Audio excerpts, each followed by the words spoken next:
الحمد للہ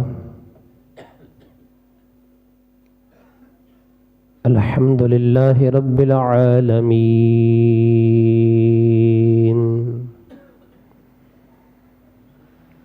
والعاقبۃ للمتقین والصلاة والسلام علی سید المرسلین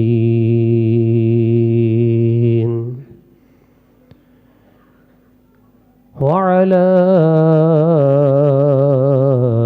آلہ وعطرته وصحابه وأولیاء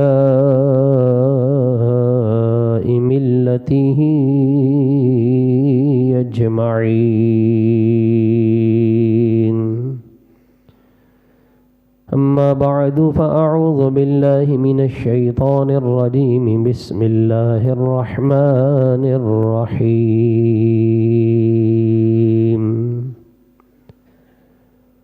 قال الله تبارك وتعالى في القرآن المجيد في شان حبيبه مخبرا وآمرا إن الله وملائكته يصلون على النبي يا أيها الذين آمنوا صلوا عليه وسلموا تسليما۔ کوئی زبان خاموش نہ رہے، عشق و محبت سے درود پاک پڑھیے۔ الصلاۃ والسلام علیک یا سیدی یا رسول اللہ وعلی آلک وصحابک یا سیدی یا حبیب اللہ۔ الصلاۃ والسلام علیک یا سیدی یا رحمۃ للعالمین وعلى آلك وصحابك يا سيدي يا خاتم النبيين يا صاحب الجمال ويا سيد البشر من وجهك المنير لقد نور القمر لا يمكن الثناء كما كان حقه بعد از خدا بزرگ توئی قصہ مختصر۔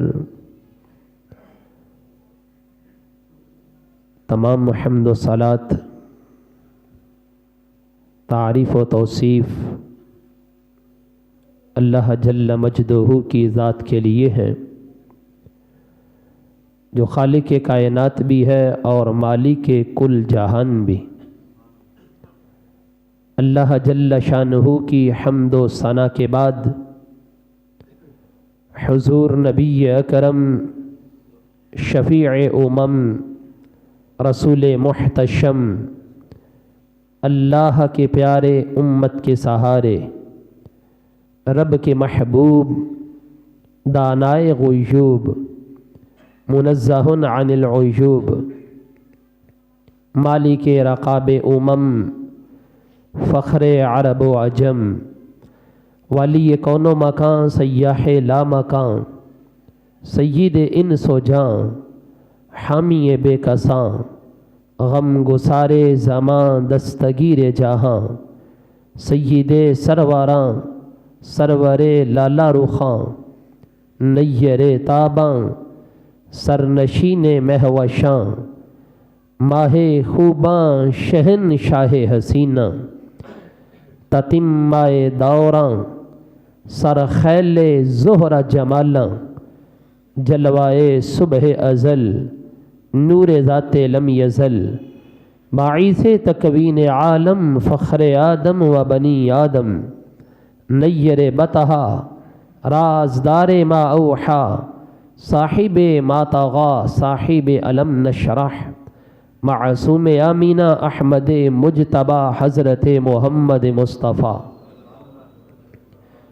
صلی اللہ تعالیٰ علیہ وآلہ وبارک وسلم کے حضور ناز میں اپنی محبتوں، عقیدتوں، ارادتوں کا خراج پیش کرنے کے بعد نہایت ہی معزز و محتشم سامعین کرام، اللہ رب العزت کا لاکھ لاکھ احسان ہے اور کروڑ کروڑ شکر کہ اس نے ہمیں اس رمضان کے 5 جمعے عطا فرما دیے۔ الحمدللہ ثم الحمدللہ، آج رمضان المبارک کا 5واں جمعہ ہے اور یہ رمضان کا آخری دن ہے۔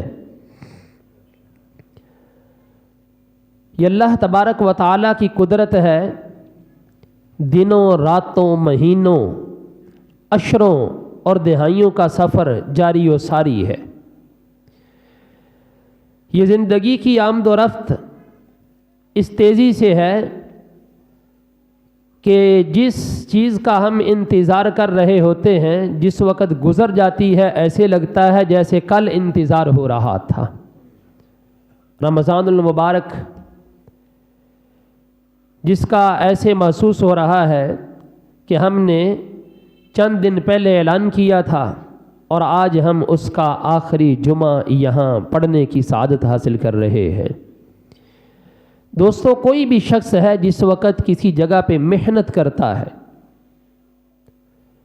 تو اس کے دل کے اندر مزدوری مکمل کرنے کے بعد کوئی آس اور امید ہوتی ہے کہ جس کے ہاں میں کام کر رہا ہوں اسے مجھے کچھ نہ کچھ ملنا چاہیے۔ 30 دن روزے رکھے ایک روزہ دار کے دل کے اندر اللہ کی بارگاہ سے کیا امید ہونی چاہیے اور کیا آس لگانی چاہیے کہ ہمیں اس کی بارگاہ سے کیا مل جائے۔ ہم اللہ کے پیاروں کا دامن پکڑ کے ان کی سیرت سے سبق حاصل کریں گے اور ان کی سیرت کو اپنانا چاہیں گے کہ جس وقت کوئی نیک عمل کیا جائے اس کے بعد اللہ کی بارگاہ سے مانگنا کیسے ہے۔ جناب ابراہیم علیہ السلام ہیں، کعبہ کی تعمیر کرتے ہیں، اور کعبے کی تعمیر آپ کو پتہ ہے کوئی چھوٹا کام نہیں تھا، یہ ایک عظمت والا کام ہے۔ کعبہ تعمیر ہو گیا اور اتنی عظمت کا حامل اللہ کے محبوب علیہ السلام فرماتے ہیں کہ فقط کعبے کو دیکھنے پر اللہ رب العزت بندے کو 20 نیکیاں عطا فرماتا اور 60 رحمتیں ان لوگوں کے واسطے ہیں جو کعبہ کے ارد گرد نماز پڑھ رہے ہوتے ہیں، 40 رحمتیں ان کے لیے ہیں جو کعبہ کے ارد گرد چکر کاٹ رہے ہوتے ہیں۔ روزانہ 120 رحمتوں کا نزول کعبے کے اوپر ہوتا ہے۔ اس کعبے کی تعمیر سے جس وقت فراغت جناب ابراہیم علیہ السلام نے پائی تو ظاہر ہے کہ دل کے اندر کوئی امید تو پیدا ہوئی ہوگی نا، کوئی آرزو، کوئی تمنا کہ اللہ تعالی ہمیں اس کا کوئی اجر دے۔ وہ اللہ کی بارگاہ میں مانگا تو مانگا کیا؟ عرض کرتے ہیں ربنا تقبل منا انک انت السمیع العلیم، اے ہمارے رب ہم سے ہمارا یہ کام قبول کر لے، بے شک تو ہی سننے والا جاننے والا ہے۔ صرف اتنی بات کہی، یا اللہ ہم سے قبول کر لے۔ بس میں آپ سے پوچھتا ہوں، کعبے جیسا نیک کام ہو اور کرنے والے بھی حضرت خلیل ہوں، کہ اللہ قبول نہیں فرمائے گا؟ کیوں نہیں؟ دوستو، سبق ہے مخلوق کے واسطے، ہم جیسے گناہگاروں کے واسطے کہ ہمارے پلے کچھ بھی نہیں، ہم پھر بھی کہ اسی 30 روزے رکھے جی، اسی تے قرآن 3 دفعہ پڑھ لیا، اسی اتنا صدقہ کرتا اتنی خیرات کرتی۔ دوستو، رب کی بارگاہ میں صرف یہی کہنا چاہیے، یا اللہ ہم سے قبول کر لے، صرف یہی کہنا چاہیے، یا اللہ قبول کر لے۔ ایک تو جناب ابراہیم علیہ السلام نے اللہ کی بارگاہ میں عرض کیا، یا اللہ ہمارا عمل ہم سے قبول کر، اور دوسرا یہ عرض کیا ربنا وجعلنا مسلمین لک، اے اللہ ہمیں اپنی بارگاہ میں جھکتا ہی رکھنا، ایسا نہیں کہ اب تو ہم نے کعبے کی تعمیر کر دی فارغ ہو گئے، نا، یا اللہ ہر لمحہ ہمیں اپنی بارگاہ میں جھکائے رکھنا، ہمیں اپنی بارگاہ کا فرما بردار ہی رکھنا، صرف ہمیں نہیں، وَمِن ذُرِّيَّتِنَا أُمَّةً مُسْلِمَةً لَكَ، یا اللہ ہماری اولاد میں سے بھی ایک گروہ ایسا بنا دینا جو تیری بارگاہ میں جھکتا ہی رہے۔ پتہ چلا اپنے لیے بھی دعا کرنی چاہیے اور اپنی اولاد کے لیے بھی فرما برداری کی دعا کرنی چاہیے۔ پھر یہ بھی عرض کیا وَأَرِنَا مَنَاسِكَنَا، اے اللہ تو ہمیں عبادت کا سلیقہ سکھا، وَتُبْ عَلَيْنَا، ہمارے اوپر رحمت سے رجوع فرما، إِنَّكَ أَنْتَ التَّوَّابُ الرَّحِيمُ، بے شک تو ہی توبہ قبول کرنے والا مہربان ہے۔ جناب ابراہیم علیہ السلام کے ان جملوں کے اندر دو باتیں بڑی ہی قابل غور ہیں۔ ایک تو پہلی بات کہی یا اللہ ہم سے قبول کر لے، مطلب ہماری اس کوشش کو، ہماری اس سعی کو قبول کر لے، اور دوسرا ربنا وجعلنا مسلمین لک، یا اللہ ہمیں اس نیک عمل پر استقامت بھی عطا فرما۔ استقامت ضروری ہے، نیک عمل کر لیا، استقامت ضروری ہے اس کے اوپر، اور جو استقامت ہوتی ہے یہ کرامت سے بڑھ کر ہوتی ہے۔ استقامت کہتے کسے ہیں یہ بھی میں عرض کرتا ہوں، لیکن یاد رکھیے قبولیت عمل کی کچھ نشانیاں ہیں۔ ہم عمل کرتے ہیں، ہم کرتے ہیں، ہمیں نہیں پتا قبول ہوا یا نہیں ہوا، اس کی حقیقت اللہ ہی جانتا ہے، لیکن علماء نے قرآن و سنت کی روشنی میں کچھ نشانیاں بیان فرمائی ہیں کہ بندے کا نیک عمل اللہ کی بارگاہ میں قبول ہو گیا ہے۔ پہلی نشانی یہ ہے کہ اللہ تعالیٰ بندے کو اس نیک عمل پر استقامت عطا فرما دیتا ہے۔ پہلی نشانی یہ ہے۔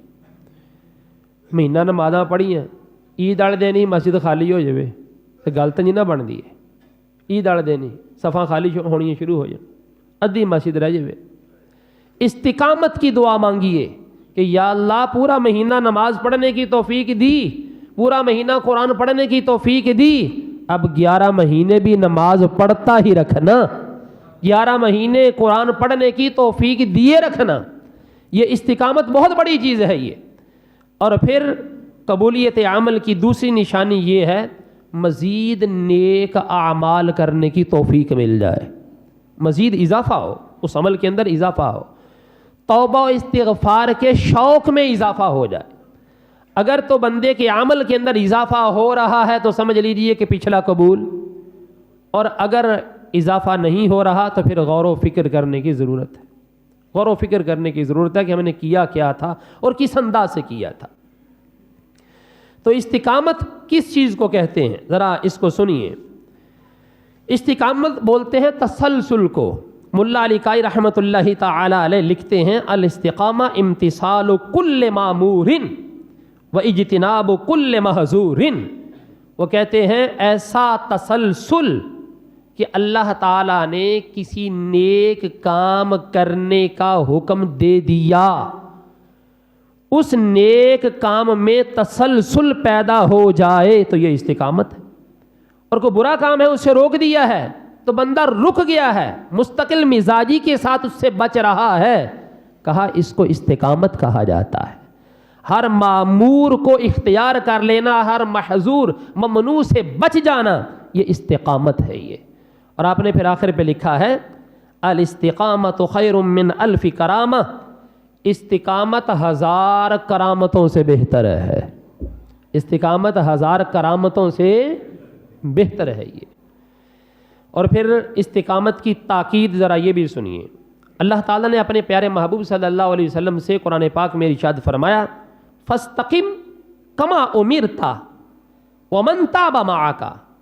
اے حبیب صلی اللہ علیہ وسلم آپ بھی ثابت قدم رہیے، استقامت اختیار کیجئے، اور جو آپ کے ساتھی ہیں، آپ کے صحابہ ہیں، وہ بھی ثابت قدم رہیں، استقامت اختیار کریں۔ ولا تطغوا، اور اے سننے والوں سرکشی نہیں کرنی، انہ بما تعملون بصیر، بے شک اللہ تعالیٰ کو تمہارے کاموں کی خبر ہے۔ قرآن کے یہ لفظ بتلا رہے ہیں کہ استقامت اختیار کرنے کا حکم اللہ تعالیٰ نے اپنے محبوب کو بھی عطا فرمایا تھا۔ اور پھر جو استقامت اختیار کر جاتے ہیں ان کے واسطے بشارت کیسی ہے ذرا یہ بھی سن لیجیے۔ اللہ نے خود قرآن کے اندر بیان فرمایا ان الذین قالوا ربنا اللہ، بے شک وہ لوگ جنہوں نے کہا ہمارا رب اللہ ہے، ثم استقاموا، پھر اس کے اوپر ڈٹ گئے کہ ہمارا رب اللہ ہے، ڈٹ گئے اس کے اوپر، فرمایا تتنزل علیہم الملائکہ، اللہ کے فرشتے ان کے واسطے نازل ہو جاتے ہیں۔ کیا کہتے ہیں؟ اللہ تخافوا ولا تحزنوا، فرشتے کہتے ہیں تمہیں غم نہیں ہونا چاہیے اور تمہیں خوف نہیں ہونا چاہیے، وابشروا بالجنۃ التی کنتم توعدون، تمہیں بشارت ہے اس جنت کی جس جنت کا تم سے وعدہ کر لیا گیا۔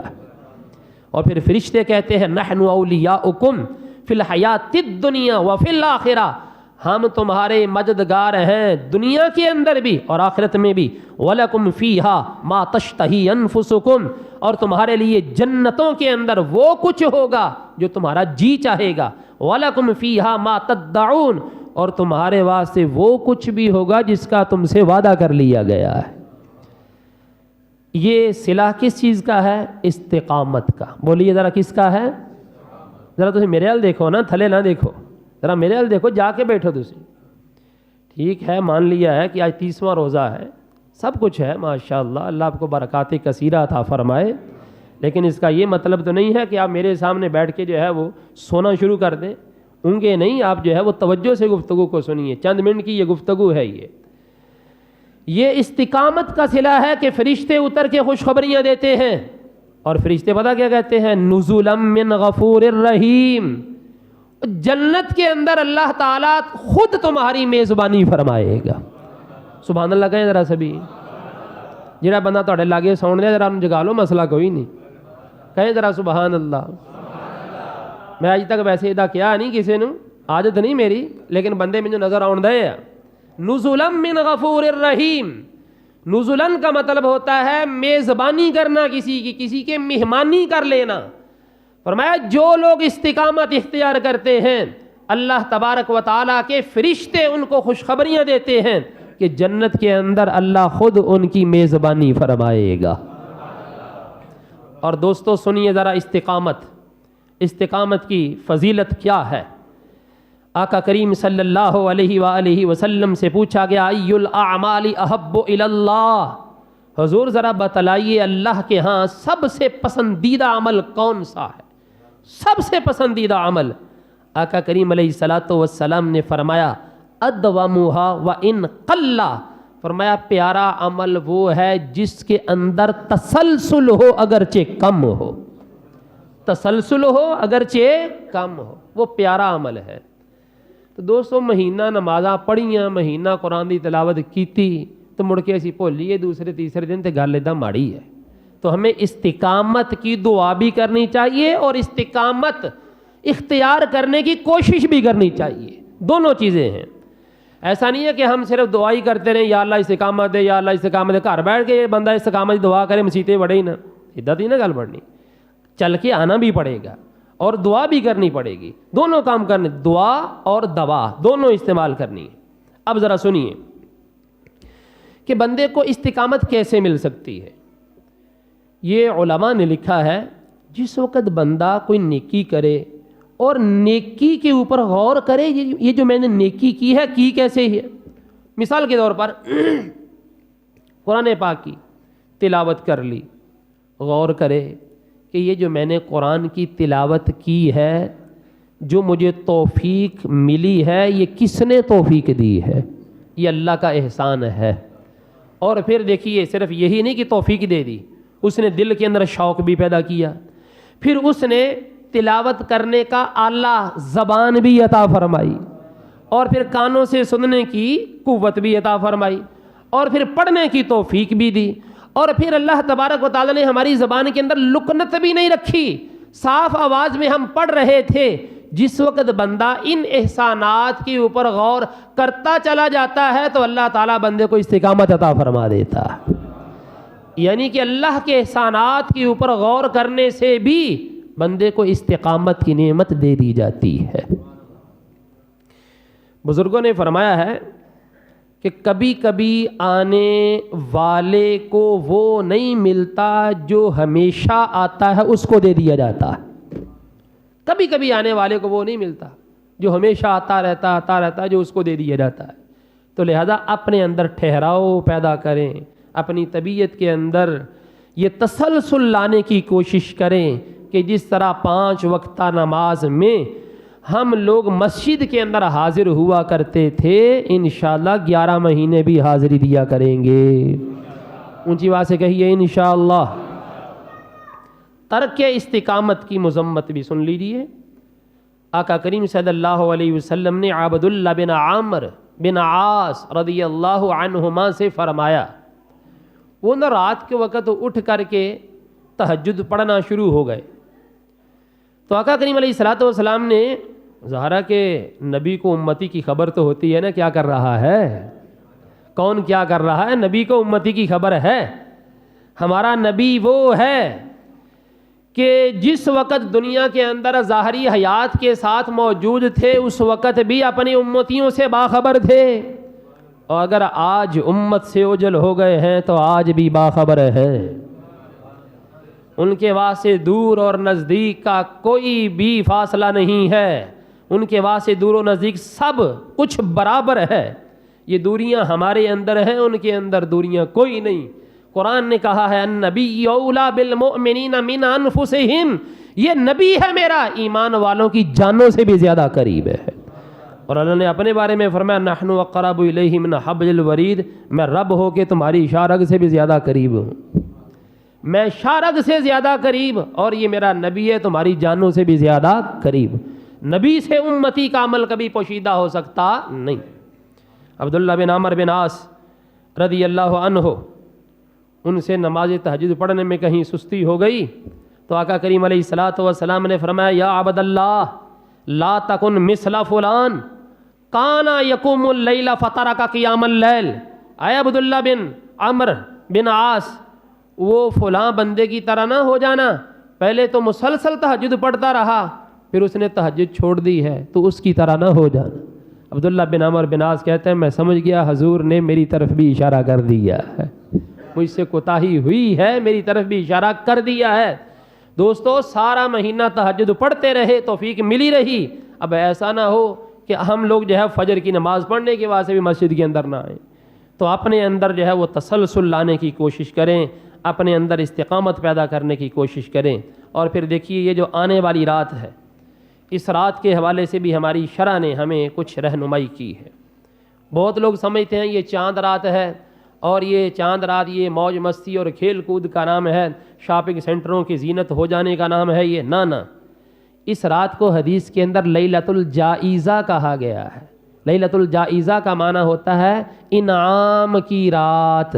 بولیے ذرا کیا ہے، جس کو دوسرے لفظوں میں ہم یہ کہہ لیں کہ عیدی کی رات، یہ اللہ کی طرف سے عیدی ملنے کی رات ہے، یہ اللہ کی طرف سے۔ یہ آقا کریم علیہ الصلوۃ والسلام فرماتے من قام لیلۃ العیدین محتسبا للہ لم یمت قلبہ یوم تموت القلوب، جو بندہ 2 راتوں میں قیام کرے، عید الفطر کی رات اور عید الاضحیٰ کی رات، اللہ کی رضا کے لیے، اس کا دل اس دن بھی زندہ ہوگا جس دن لوگوں کے دل مردہ ہو جائیں گے، یعنی اس کا دل زندہ رہے گا۔ الا من اتى اللہ بقلب سلیم، سلامتی والا دل لے کے اللہ کی بارگاہ میں حاضر ہوگا۔